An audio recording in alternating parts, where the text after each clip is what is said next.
and welcome to the latest edition of the TMC podcast. I'm your host, Jonathan, and here's my co host, Andrew. Andrew, how's it going? Not too bad. The Lakers lost last game, so feeling a little doubtful, but gonna pull out a win tonight. You're looking for that redemption? We're hoping for that redemption. If we play like we played last game, I don't think it's gonna happen. But We'll see tonight. It's our closing topic, so stay tuned. And man, Denver at home is gonna be difficult. and today we have a very special guest. He's a staff writer for the Poly Post. Please welcome Juan. Juan, how are you doing? I'm doing good. Thanks for having me on here. Yeah. So we're gonna just head right into our first topic for today. So yesterday the Heat came out with another close victory against the Celtics.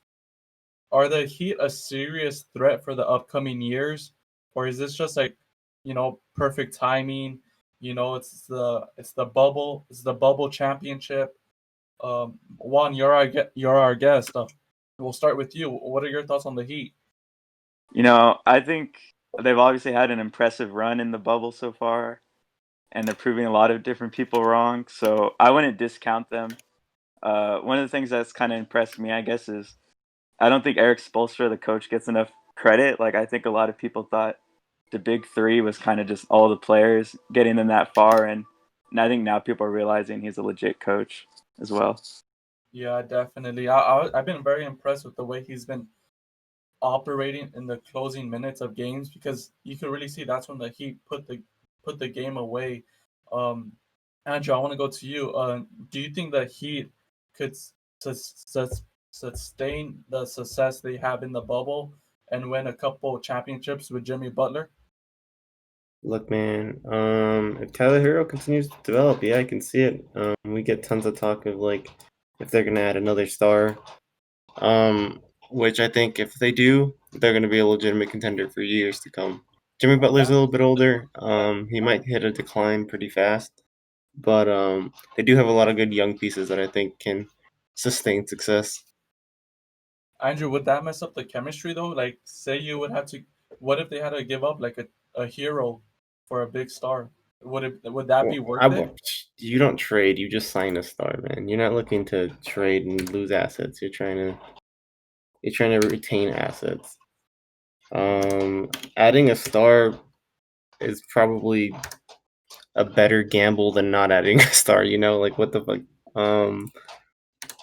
Where would you rather be, with the star and have like shitty chemistry, or like with like 3 stars, adding a star to like really good chemistry where he could fit in, or like just keeping good chemistry? It's like you're always gonna add the star. You always want to add the star player to your team because it ultimately makes you better. Unless the star is Tobias Harris, I guess. Uh, Juan, what are your thoughts? Do you think adding a star is always the right choice?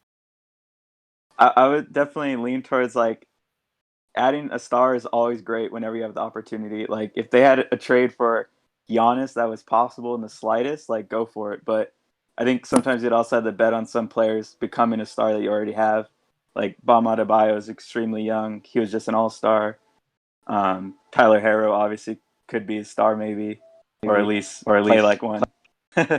So I think they've got a good thing going, and they're pretty sneaky so far with the kind of team chemistry they have right now. Yeah, I'm gonna welcome in Arturo. Arturo, thanks for joining. We're just talking about the Heat and if they're a serious threat for the upcoming years, or is this just like a bubble team, catching heat? What are your thoughts? Oh, well, hello everyone. Didn't mean to barge in, but I saw everyone was talking, so I figured I would assume we were talking about basketball. But to answer your question, Jonathan, I think it's not just a one and done thing. This is only just the beginning for the Heat. Uh, Tyler Hero proved it. 13th overall pick, 37 last night. Yeah, Bam Adebayo, Jimmy Buckets, Dragic. You have Derrick Jones.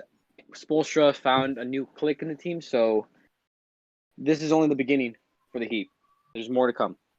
Yeah, I mean, it's very interesting because people want to jump on, like this is jump on the fact that the way the Heat operate, it's really a well-run organization. It really starts with the top, and you kind of see where the difference lies between one team where it was the Clippers and they're really star heavy, and they kind of chose that what Andrew was saying earlier. They chose the star instead of sticking with the the young developmental pieces, and it didn't work out.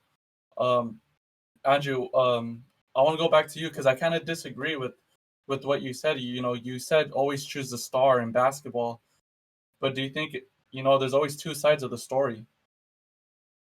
Well, what I said is you need to add a star to your current chemistry. I mean, I don't see a negative to adding a star on top of good chemistry. Um, I feel like it's going to be an ultimate net positive because you still have the chemistry. As long as you're not signing and trading away guys, like I said, you're not looking to trade away your young pieces for a star. You're looking to add on pieces for a star. So I feel like as long as you still maintain that same chemistry, and especially with the way the Heat organizations run, either stars fall in line or it's not going to be like a good time, you know? And I think they're very upfront with that, and that's what attracted Jimmy Butler to the organization. So if you're not ready for that kind of commitment, you're probably not going to sign there anyway. Yeah, definitely. So with that aspect of it, like you're saying, it's all about the chemistry. Then it's not even about. It's about like signing people that fit the mold of the franchise and what they're trying to build, right? Yeah, you're just trying to add one star, like I told you, man. You're not trying to trade away your fucking stars. That's not a recipe for success. All right. So with that being said, I want to go into like more of the current view of the Miami Heat. Juan, we'll go back to you. Are the Heat a serious title contender, or do you think they'll fall short once they get to the finals? If they get to the finals, I don't want to jinx them. Yeah, I mean, I definitely think Boston has enough star power to like fight their way back into the series somewhat. Maybe make it even just go 6 games. But yeah, I would assume Miami's gonna be in the finals this year. And as far as that, I think Denver and the Lakers are both tough. They obviously both have some of the biggest stars in the game right now, especially with big men at Anthony Davis and Jokic, both like 7-footers essentially, and Bam Adebayo is just not that. But I don't know. I think they really trap a lot of people on the court. They make the game hard for anyone they're playing. I don't see why not. They couldn't challenge the Jamal Murray or LeBron and make them have a tough game. Yeah, I mean, you bring up a good point. I think the point that really stood out to me is the size for the Miami Heat, because that could be a struggle down the road. Because not that they necessarily go small ball like the Rockets, they're not even close to that. But Bam isn't really like the usual big man that we expect to see in the NBA. So I think like him matching up with Jokic or Anthony Davis or Dwight Howard, like those size in the finals, I think it could end the Cinderella story sooner than the Heat fans expect. Um, Arturo, what are your thoughts? Do you think like the size of the Heat is the biggest, like could play the biggest role if they get to the finals? If they get to the finals, it would be a little tougher. I mean, we saw the instance of the Rockets going that small ball, but not necessarily too small. But like Juan mentioned with Adebayo, like he's not the typical big man. I see him more as kind of like a modern version of a Draymond Green. Mhm. Defensively, not the biggest guy. I mean, he can play the four, but it's like when it comes to other guys bigger than him, Jokic, Dwight, bigger than him, who's obviously have more strength, so it could become a problem. But if he finds ways to adapt his skill to be more effective and not necessarily have the bigger man bully him so much, he could become a key factor to the Heat. Yeah, I mean, I'm going based on what you just said. I mean, yesterday, I don't know if you guys were watching the game, but he ended up like hurting his shoulder towards the end, and I was just like, oh, that's not good because they're already lacking size. The Heat are so. I mean, I don't know how it's gonna play out. Andrew, I want to go back to you real quick. Do you think that the Celtics can make this series more competitive, possibly fight back to a game 6, or I mean a game 7? I say taking a look at the Celtics. They look like a very strong team. We all know that they've had 3 very good stars. No superstars yet. I would still say they're all like tier 2, very good. Jason Tatum's Um, not a superstar in your eyes? no, he's not a tier 1 superstar. We've already done this conversation, man. We have tier 1s and we have tier 2s, and what I'm saying is Jason Tatum's still a tier 2. He's not that guy that's going to carry a team completely through the playoffs. He still needs a lot of help, and that's what Facts. a tier 2 is.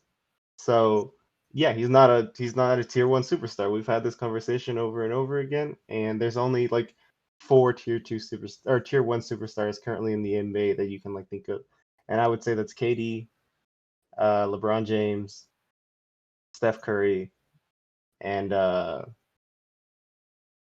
fuck. KD, Kawhi. Steph Kawhi or Curry, Kawhi. There you Giannis. go, Kawhi. It's Kawhi. Yeah, definitely not Giannis. No. What Definitely about not AD? Giannis. AD. Hey man, we got to see how he's like without a first star in his team. We know him and Rondo almost did some work over there in New Orleans, but we don't know the extent of AD's abilities yet since we still have Braun on the team. True. I'd put him as a tier 2 for now, but he has great potential, and I think it's a little harder to have a tier 1 big man be able to carry you, or else that'd be like Joel Embiid carrying the Sixers through the playoffs. I feel like Joel Embiid's a really solid big man. Um, so anyway, Jason Tatum tier 2. I think a 3-1 deficit's a little hard to come by, especially with the Heat and their discipline that they have. So I don't think it's gonna happen. I think they can take 2 more games, but I think the Heat ultimately can pull this out. Yeah, I mean, dude, Andrew, we talked about this like a couple episodes ago. Um, you ended up choosing the Heat to make it out of the East. I just went with the Celtics. I just went with my gut feeling at that time. But you were right. What exactly did you see from the Heat that made you choose them? Arturo, I know you chose the Heat as well. We'll get back. Well, you can respond after Andrew. Andrew, go ahead and go first. Well, you just have a solid disciplinary team, and the age-old saying in sports: defense wins motherfucking championships. They're a really well-disciplined team, I think. I took the Heat over the Bucks. I took the Heat like every series. I don't know. They just look solid out there compared to other teams. They look like a really tight-knit group. They look like they play to each other's strengths. And Jimmy Butler being an unselfish superstar, looking to just get wins, actually helps boost their young guys up, I think. So Definitely. Arturo, go ahead. Yeah, basically to piggyback what Andrew just said. From the beginning, it looked like the fact that they beat the Bucks, a team throughout the season looked like the favorites to coming out of the East, but like you mentioned before, well disciplined. Eric Spoelstra is very kept his guys in check, especially the younger guys. When they have a breakout game, but you see it in the leadership of Jimmy Butler. He's People say he's always been the problem to every team he's gone to, but you look at him now, the perfect situation for him, the way he's able to not only look for bus buckets for himself, but rely on the younger guys, and then also keep them to the ground. With Hero having a 37-point game, yes, he's gonna feel himself for a bit, but he's also there to realize they're on a mission to potentially compete for an NBA championship. Yeah, and then you guys are making the same points. Like it's all about the structure. Structure is very important. I think especially with NBA players, just because it's very star powered. It's a star power league. So if you're able to have a star player with structure, I mean we see it all the time. It leads to championships. Um, Juan, you could end the conversation with the Heat. I'm gonna just ask you a quick question. Is it smart to bet money that if the Heat, would you bet money on the Heat winning the championship this year? I'm gonna say, yeah, this is as good as a shot as they could possibly have going forward. So, I would be comfortable, having confidence in them being able to do it. I don't think there's no reason why not. Yeah, I mean, it's definitely. I feel like their odds are definitely going up. Um, so now we're gonna move. We're gonna slide into our next topic. We're gonna talk some MLB baseball. Juan, you're like a baseball guru. Um, I want to just start off by asking you, with the playoff positioning finishing up, what can we expect from this playoff season? I mean, honestly, I think it's going to be as wild as just even these last few days are. I mean, the whole bottom part of the NL, the last few people are going to make it, still up in the air right now, frankly. I mean, there's even teams like the Cardinals and Brewers have 5 games to play more than the other ones left, and there's a lot of ground that could be made up still. So I think with all these different 3-game series, the first round, there's going to be people getting sent home early. There's going to be lots of game 3s. It's going to be kind of nuts the first round of the playoffs. Who do you is there a clear cut favorite when when there's like a this pandemic season that's going on? Is it Can you put a favorite out there, or is it everything up in the air? Yeah, I think everything is on the line for sure, but I feel like the one kind of consistent team that's been around that keeps contending is the Dodgers, and it's just kind of hard every year to not say, yeah, they're probably the favorite on paper, sure. We just had to see how it turns out. So with that being said, I mean, it's hard not to choose the Dodgers. Well, what would you say? Like, what do you see from the Dodgers? If it's pitching, if it's hitting, they added Mookie Betts, another star. What exactly about them? Because there's going to be people that say, oh, well, I mean, they're just going to choke again. So why still pick the Dodgers? What's different this year from previous seasons? Yeah, I mean, I'd say the one thing with the Dodgers over this run, I mean, obviously they keep falling short, but I mean, whether their team has been this consistent with just bringing winning to their franchise, I mean, just not even being biased, it just seems like that the Dodgers just have perfected this sort of system that keeps getting them there. At some point, you just have to come through and play the best baseball you can. And yeah, adding Mookie Betts is, I mean, as good as a addition you could have had. I didn't know he's going to end up signing a deal to play there forever, but Yes, I don't sir. think they're going away anytime soon. So What's their strongest? Like, what's carrying the Dodgers? Is it their pitching, their hitting? yeah, I mean, actually it's just still it's always been pretty consistent, stacked up with the rest of the NL. It's kind of just both. I mean, they have the best ERA in all of baseball. They score the second most runs in National League. It just seems like every other guy they have, even off the bench, can just come through and do damage against you. Mhm. Arturo, I'm gonna pose you a question. I know you're a Dodger fan. Are you worried about Cody Bellinger? I mean, they just moved him to 7th in the lineup, if I'm not mistaken. Um, do the Dodgers need him to step up, or is this Mookie Betts and Seager combo all they need to really win a championship this year? I feel like moving him lower in the lineup, he has been struggling all year. So, I mean, obviously his productivity hasn't been what the Dodgers expected. Obviously, knowing with this season how short it is. But with this Seager Betts combo, it's something that the Dodgers should continue riding. Um, it does suck for Bellinger. Obviously, he's known to be hitting hard of the lineup, but I feel like this will allow him to, work on his game, on his approach much better. Because you would want to rely on your 3, 4, 5 hitters to, to to to get you the proper support, to get hits in the gaps, to produce runs. So this is probably a way for Bellinger to like isolate himself from that situation, even though he could be he's very dangerous in those. But this will allow him to refocus himself, and then hopefully by the time the playoffs comes, he can gain that confidence and be known as the MVP that he was last year. Yeah, because it's interesting. We've seen him struggle. It's usually in the postseason, but now he's had a tough season so far. Hopefully, he finds a way to bounce back. Um, I want to stick with the Dodgers. I mean, they're the favorites. We're an LA based podcast, so let's just stick with the Dodgers talk. Juan, I want to ask you something. Why doesn't Seager get the attention he deserves? I mean, the numbers that he's putting up, I think they're MVP worthy. Um, but is it because Mookie's on the same team as him, or what's going on?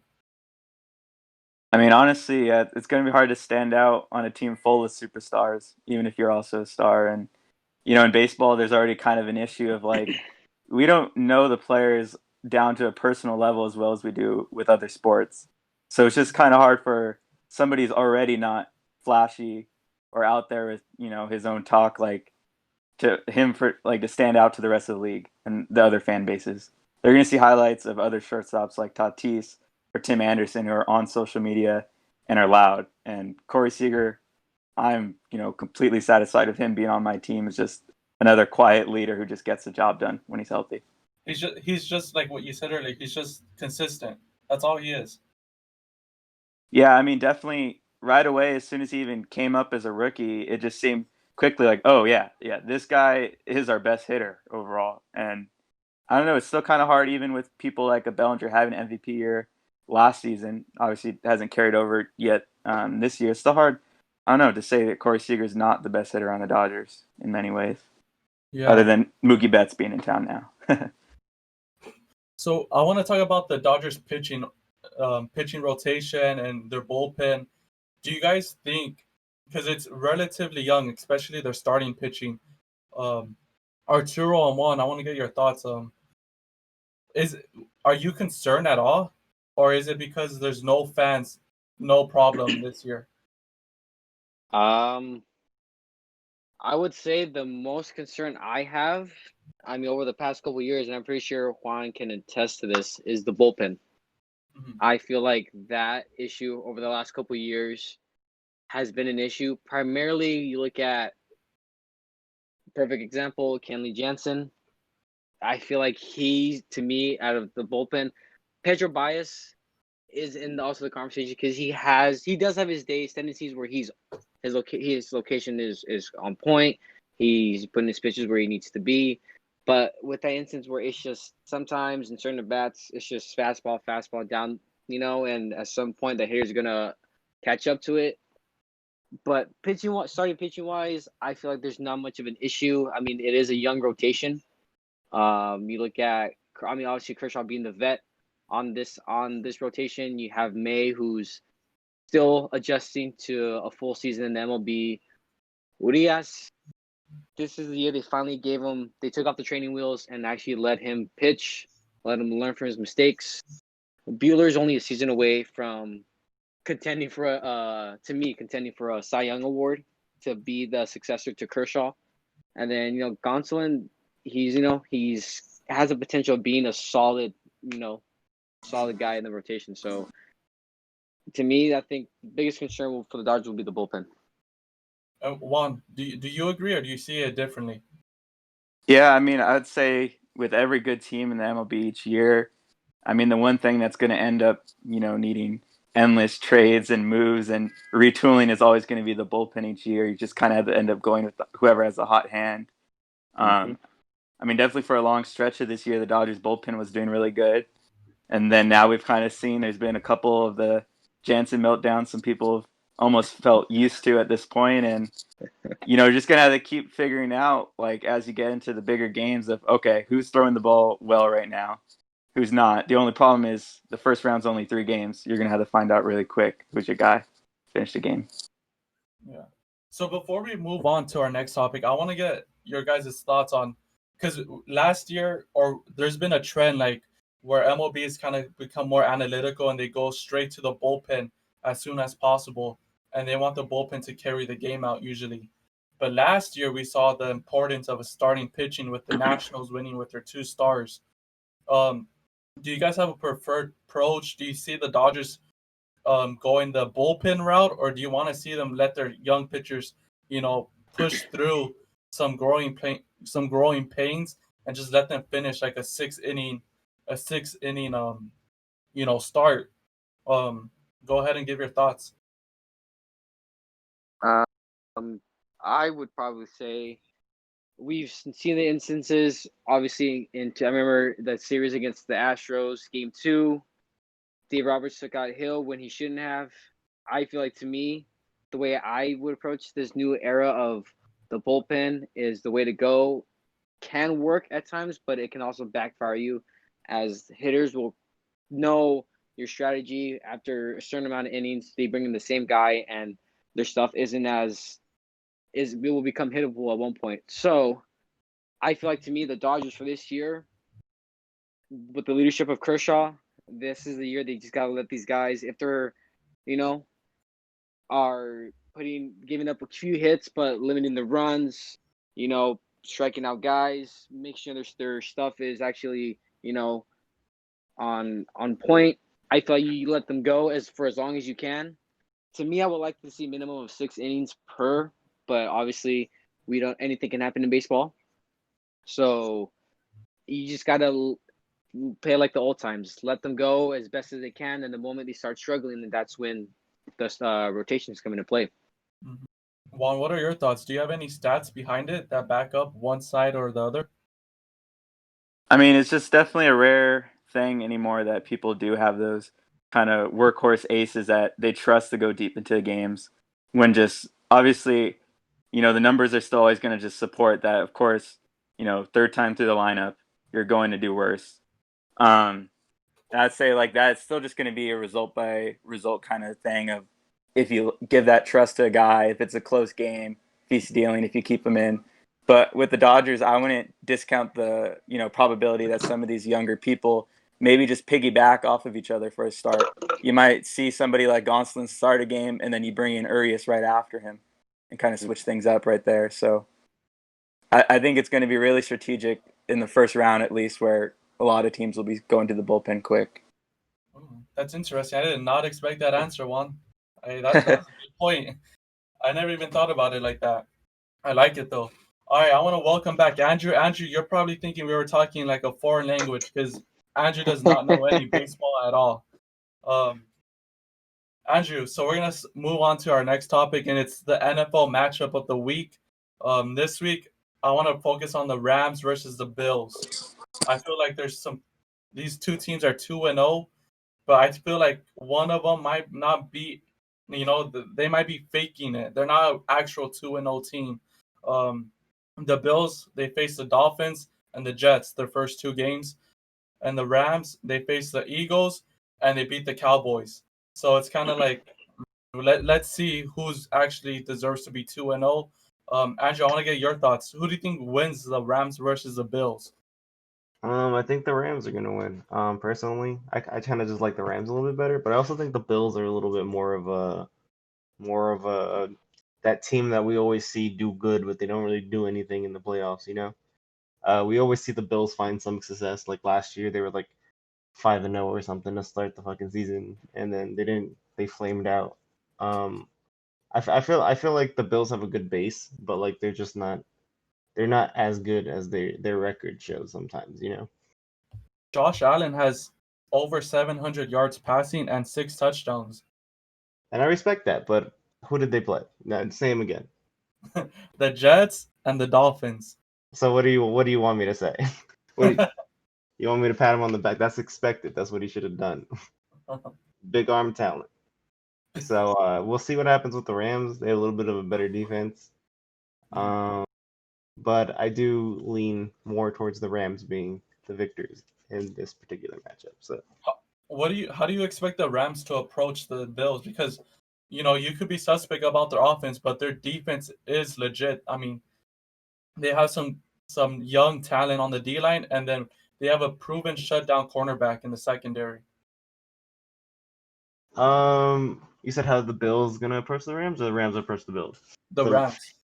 the Rams are gonna definitely try to win in like quick cuts. They're gonna try to hit quick routes, to open up their running game a little bit, just like they did against the Eagles.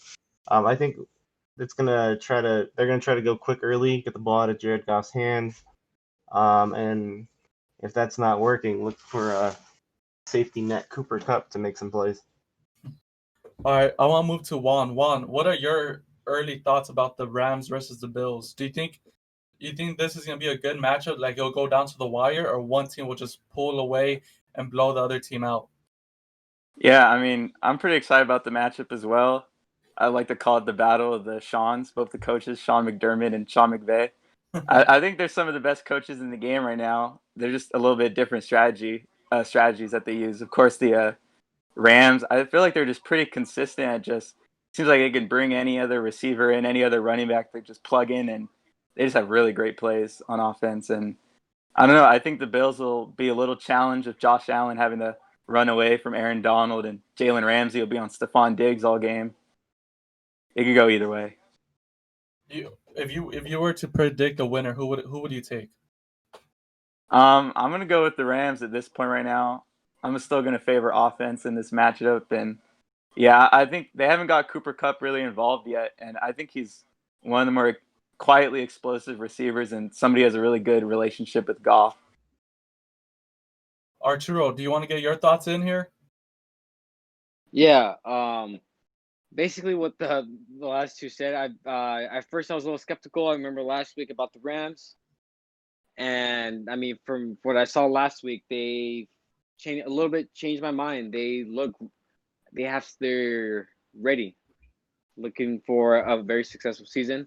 I feel like to me they see how poorly they played last season, and now they're looking like it's early in the season, obviously, but looking like favorites to win the division.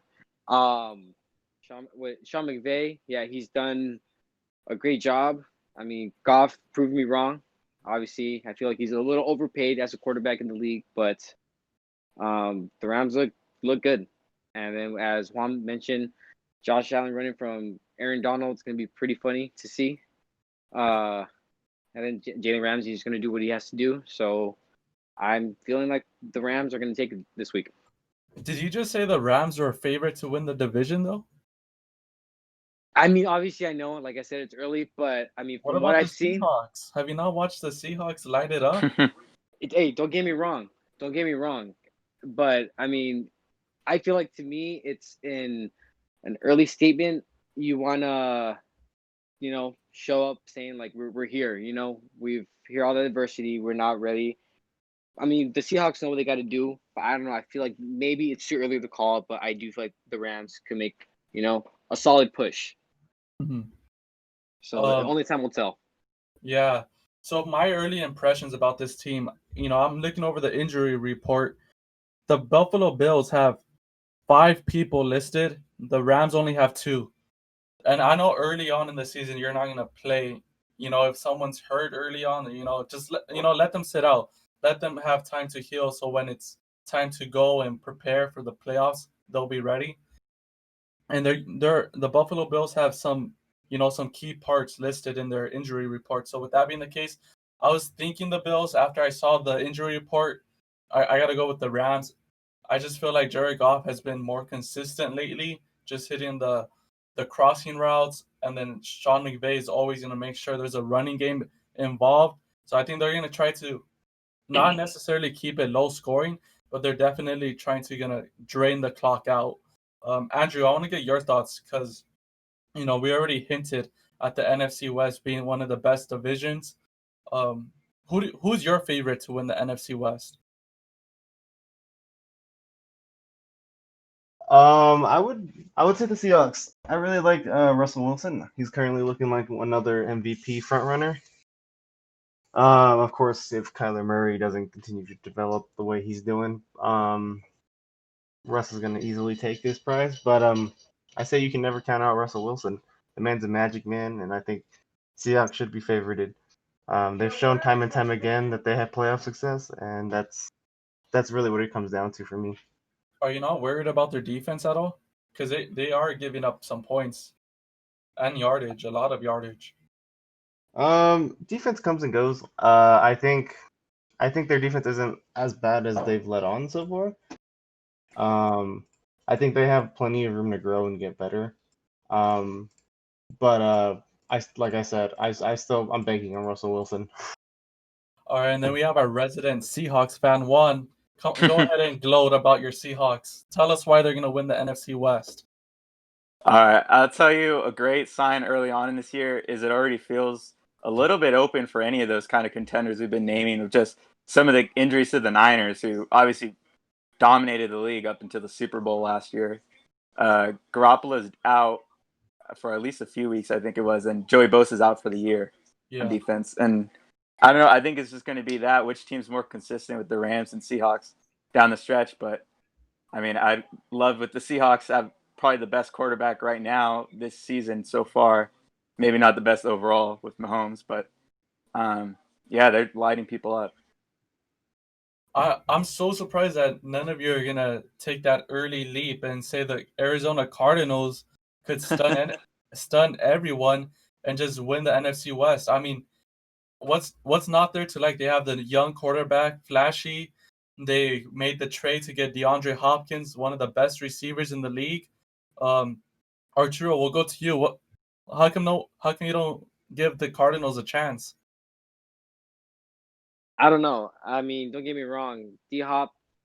I mean, he's to me. I think he's probably the best, other than Michael Thomas, maybe, of being the best receiver in the game. Like Kyler Murray, young, flashy, like they said. But I don't know. I feel like it's it's not like a sign of saying they have hope. It's more kind of like a sign for the future.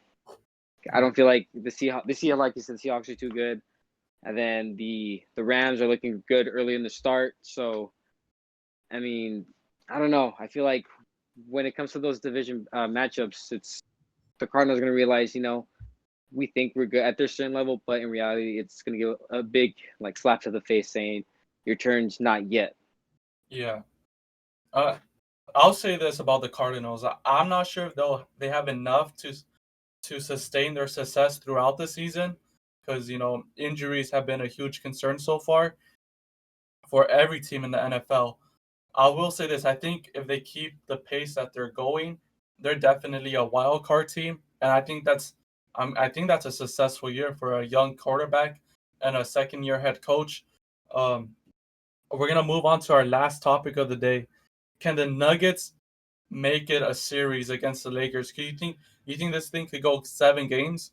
We'll start with Andrew. Andrew, what are your thoughts? Personally, I think we edge out the Nuggets in 6 games. I think they can make it a bit of a series if Jamal Murray continues shooting insane. He's shooting like 73% from three in the clutch, which is kind of fucking crazy. And if Jokic dominates the fucking hitting these circus ass shots that he was doing last game, they can definitely make it a series. I think they got at least one more game in them. It's gonna bring the Lakers to 4-2 for the series, and they're gonna win in Game 6. So yeah, I think we had an off night. Our bigs only had a total of 3 rebounds. So I don't expect that to happen again, especially like 3, 4 more times. So yeah, I think they can make it interesting, but I don't think we lose What or do you think drop that says series. about AD that he could have one impressive game-winning shot and then the next day he only gets 2 rebounds? Well, I kind of see it as like in sports, a lot of the time you see like a hangover coming from like a really tough matchup or a really tough win, and it's kind of like even like in the NFL we see like Super Bowl hangovers and we see like championship hangovers. Juan, what are your So it's like, oh, never mind. Go ahead. Juan? Go ahead and tell us what you think about the Nuggets and the Lakers. Do you think it'll go 7 games? Yeah, I would say it's still always going to be hard to say if it can go 7 for sure. But I think we have at least a 6-game series. I think like that, it's not a foregone conclusion the Lakers will just win. Obviously, they've been having trouble, and I don't think either team's really ran away with any of the games they've won yet so far. Even this last one with the Nuggets, I mean, the Lakers made it close at the end after the Nuggets seemed like they coasted for a little, and then as soon as they started getting trapped, the Lakers had 5 steals in 2 minutes, I think it was, and they ended up making it a one-score game for a little bit until Jamal Murray went, Astro World and dumped in a three from 40 feet. But No, it's definitely like I did not expect Anthony Davis to come out here and just get 2 rebounds. Like if you guys kept up with the last podcast, I thought the Lakers will win in 4. It didn't happen, obviously. I still think the Lakers have full control of this series. I don't think LeBron's necessarily nervous that he might lose. Arturo, what are your thoughts? Do you think the Nuggets can take it to 7? I don't think they'll go to 7 because I don't think uh, LeBron will put himself in a position like that. I feel like if the Lakers do win tonight, you have a small, maybe like a crack of a gap, not hardly anything there. So he knows this is to me, I think a pivotal game for the Lakers' sake. If they don't win today, it's going 7. Obviously, it will go game 7. But I think right now, I'm gonna stick. I know it's in the last podcast it was gonna go in 6, and then during the week we had during the games we had our conversations about it, and I was like I had a little hope of a sweep, but seeing how they played previous game, and it's just I feel like, and mentioning from Andrew's side how AD had an off game, and to me having a great game off game isn't something that one who's willing to do whatever it takes to win, like a Mamba mentality, basically. Like he needs to keep that same mentality after every big game he has, because I feel like that would probably see him as an all-time great if that's what he ultimately wants to become. Do you guys trust LeBron in the closing moments? Because we kind of saw last game that he wasn't really able to get his shots, and he missed a couple crucial shots that could have tied up the game or given them the lead. Are you guys worried about LeBron's shooting percentage at all? Andrew, we'll go with you first. I would say don't worry about LeBron. LeBron's gonna get his ultimately. I think right now he's still kind of chillaxing. We've seen LeBron play a lot less minutes in the playoffs so far than he has normally done. I think he's just kind of he's like taking a back seat right now, trying to coast a little bit, save his energy for the ultimate. I want to be Finals MVP on 3 different teams with 3 fucking different championships and shit. So I think LeBron is gonna turn it up if he really needed to. I think he's still kind of in a coast kind of mode. Yeah, and I think I wouldn't worry about LeBron until he shows signs of being fucking remotely human. So everyone still believes that the Lakers are gonna just win out this series, correct? Not win out, but I think the Nuggets take one more game. Yeah, Lakers in 6. I feel like you can't discredit the Nuggets' last 2 accomplishments. So you got to at least give them at least 2 games. Juan, what do the Nuggets need to do to win this series then? I think it's going to just have to be that. They have a lot of energy. And yesterday, I mean, the Lakers were flat until the 4th quarter. And if these young guys on the Nuggets can just keep running them off the court, I mean, it's hard for anybody to keep up with them. And just making them uncomfortable. I mean, Jokic isn't fun to guard at all. It just seems like he can do any little weird move and he can just hit a shot over you. And he's barely on a leg. And I don't know, it's just going to be difficult for the Lakers are just going to show up and play hard. And this can't be as sloppy as they were the last game with the turnovers. Yeah, definitely. So that'll conclude our show for today.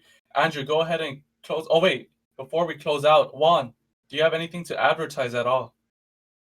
Yeah, I'll give a quick shout out to I have a baseball Twitter page that I run, oriented all around stats. It's Graduate Baseball Studies, and it's at Grad Baseball on Twitter.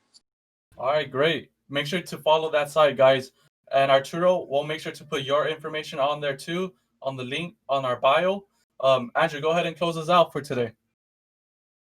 Lakers currently up 23-14, so indication of what's to come, maybe. As long as they hit their shots. Yeah, as long as they keep hitting shots. All right. It's been a good episode. It was nice talking with all of you, and Lakers in 6.